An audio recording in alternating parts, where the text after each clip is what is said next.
আমার কাছে একজন রাজনীতিবিদ হিসাবে মনে হয় খুব সম্ভবত বাংলাদেশের মানুষ যত না রাজনৈতিক ডিবেট চায়, যত না রাজনৈতিক বিভিন্ন বক্তব্য চায়, তার থেকে তারা তাদের সমস্যার সমাধান চায়।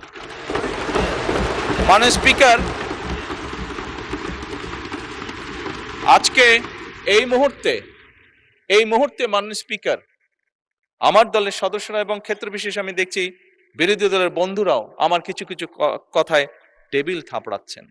মাননীয় স্পিকার, এই যে চেয়ারটা আপনি দেখছেন, যেই চেয়ারে আমি এখানে বসছি আপনার সামনে মাননীয় স্পিকার, এই চেয়ারটি খুব কঠিন একটি চেয়ার মাননীয় স্পিকার। এই চেয়ারটি দেখলে মনে হয় বসতে খুব আরাম, আসলে মাননীয় স্পিকার মোটেও আরামের না।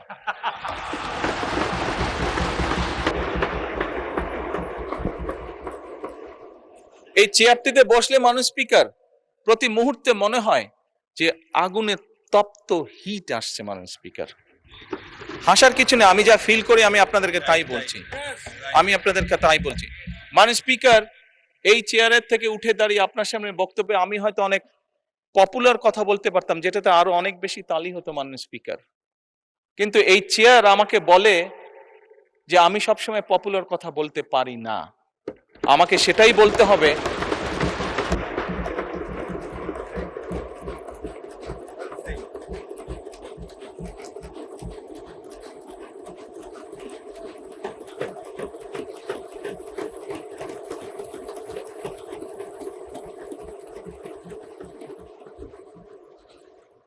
মাননীয় স্পিকার, একজন রাজনীতিবিদ হিসাবে আমারও তো ইচ্ছা করে পপুলার কথা বলতে, যাতে জোরে জোরে তালি পায়, কিন্তু এই চেয়ার প্রতি মুহূর্তে আমাকে স্মরণ করে দেয়, no, you have to take the right decision, not the popular decision.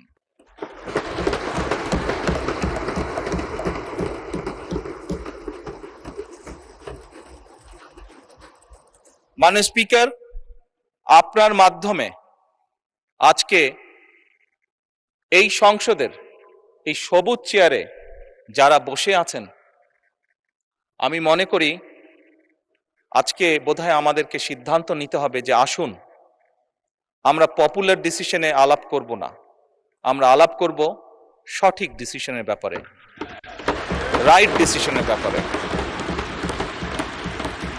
মাননীয় স্পিকার, আজকে এই সংসদ অধিবেশনের শেষ দিন, আজকে অধিবেশন শেষ হয়ে যাবে। আমার সংসদ নেতা হিসেবে আমার দলের সদস্যদের কাছে, বিরোধী দলীয় বন্ধুদের কাছে, সহকর্মীদের কাছে, সদস্যদের কাছে আমার অনুরোধ থাকবে যে আসুন আগামী অধিবেশন যেটি শুরু হবে সেখানে আমরা আলোচনা করব আমরা কত দ্রুত দেশে বিদ্যুতের সমস্যার সমাধান করতে পারি।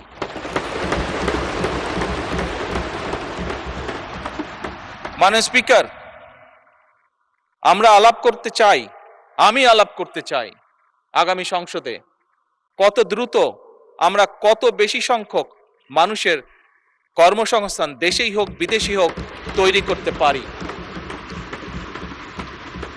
মাননীয় স্পিকার, এই সংসদে দাঁড়িয়ে আমি আলাপ করতে চাই যে আমাদের শিক্ষা প্রতিষ্ঠান, আমাদের হাসপাতালগুলোতে কত দ্রুত শিক্ষা এবং চিকিৎসা সুবিধা আমরা পৌঁছে দিতে পারি।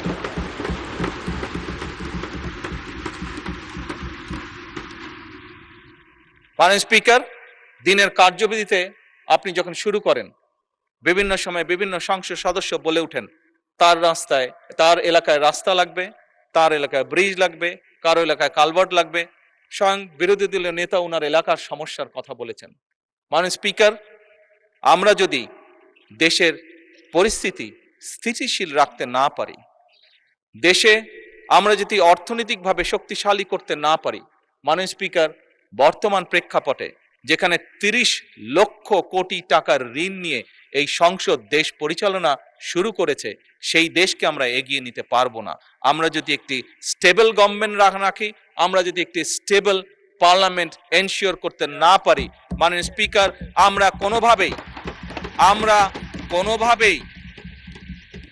এই দেশকে সামনে নিয়ে যেতে পারবো না। মাননীয় স্পিকার, এই দেশকে যদি সামনে নিতে হয় তাহলে অবশ্যই আমাদের উভয় পক্ষকে একসাথে কাজ করতে হবে।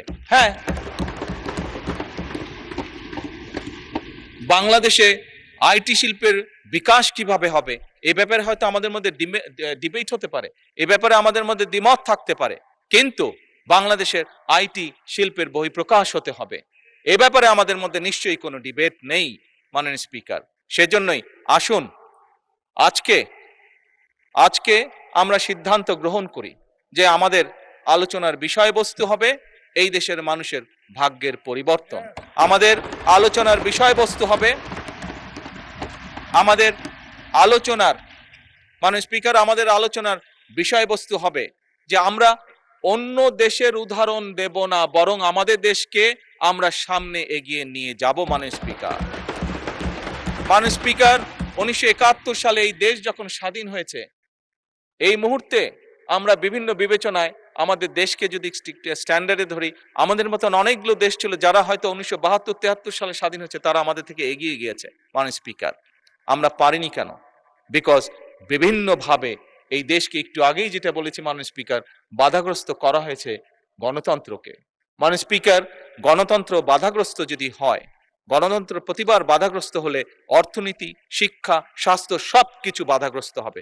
কাজেই মাননীয় স্পিকার, আপনার মাধ্যমে আমি বিরোধী দলীয় সহকর্মীদের কাছে আহ্বান জানাতে চাই, আসুন আমরা ডিবেট করব, আমরা বিতর্ক করব, আমরা আলাপ করব, আমরা আলোচনা করব, আমরা বসবো, কথা বলবো, কিন্তু কোনোভাবেই এই সংসদকে ব্যর্থ হতে দেওয়া যাবে না।